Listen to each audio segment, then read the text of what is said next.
picking up cilantro.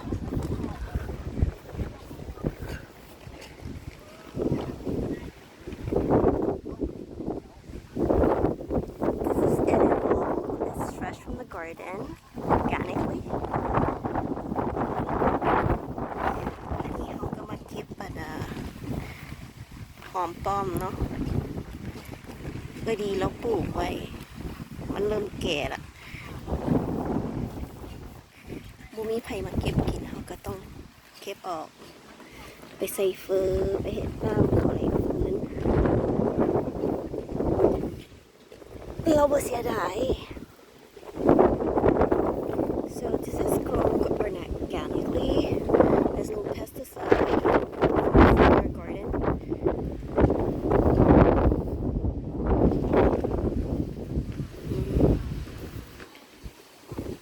It's a beautiful weather in Canada.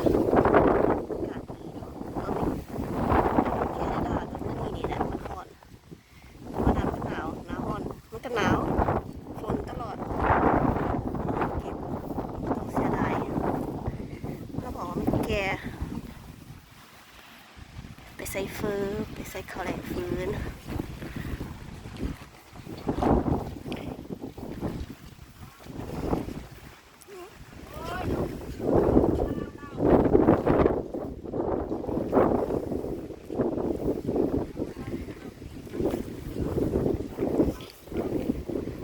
ยานผักมันซ้ำอะไรจับกันอ่อน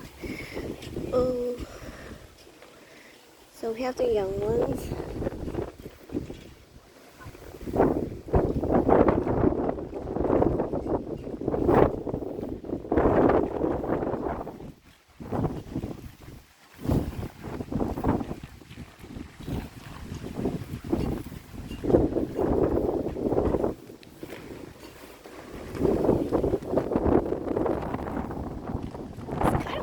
But it's great. อันนี้มันก็ลองหน่อยนึงเราก็ลองมันห่อลายในเฮือน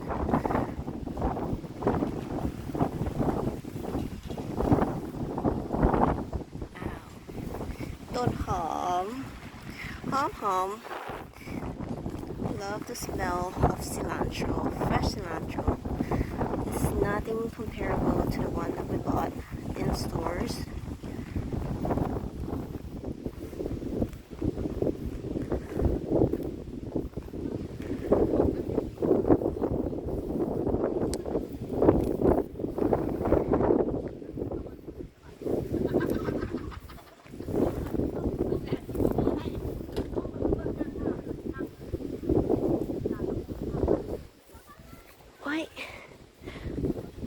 We have snail ภาษาลาวมันก็เนี่ยก็ว่าใครมันไผ่หูก็บอกได้นะภาษาลาวว่าอย่างไรให้หอยอย่าง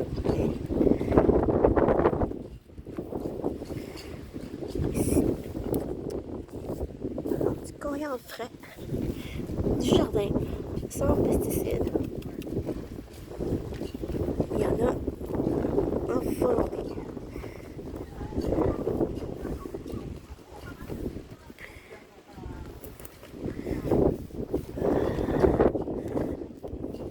Donc on va faire du pesto, on va mettre ça dans la marinade.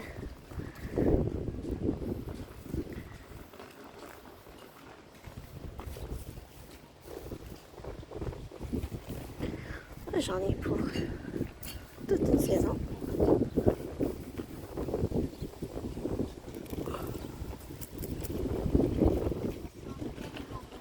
Ah oui, ça sent bon. Hein?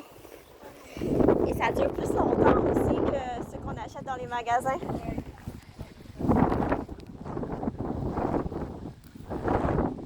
En voulez-vous? Il y en a tellement là. Ah, ok.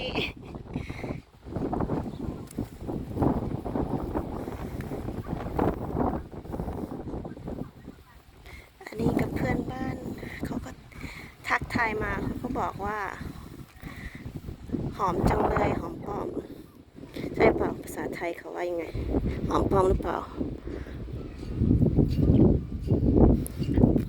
ไม่รู้นะสับสนกับภาษา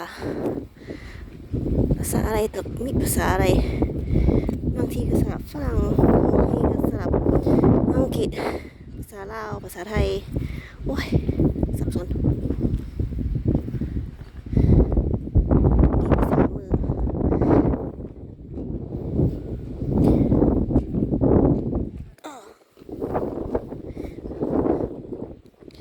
Quand on cueille du coriandre, on arrache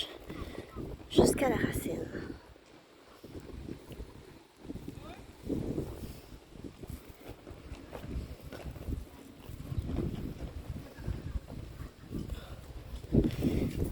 Plaisir de cultiver son propre aliment. Je crois qu'on appelle ça l'alimentation simple. I think we call this auto-alimentation. It's auto self-serving food. I'm not sure what's the right term. When you grow your own food, I think it's a very trending thing to do. อยู่เมืองนอกเขาก็นิยมปลูกผักปลูกมีกินเองเดี๋ยวนี้เพราะว่ามันปลอดภัยสารพิษเนาะโรคภูมิแพ้ก็มาจากสารพิษในอาหารแล้วก็เวลาเขาปลูกผักกินเองนะมันเก็บไว้ได้นานกว่าอะไรถ้าใครไม่เข้าใจภาษาก็ช่วยบอกทีนะเพราะว่ามันสับสนจะพูดภาษาอะไรบางทีมันก็อยากพูดหมดอะใน4 ภาษาใน how you say that in sentence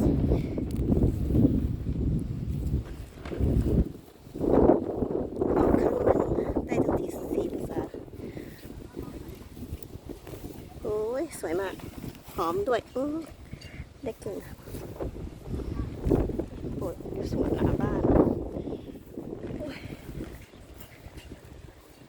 ตัวมันแก่มันก็ต้องเก็บออก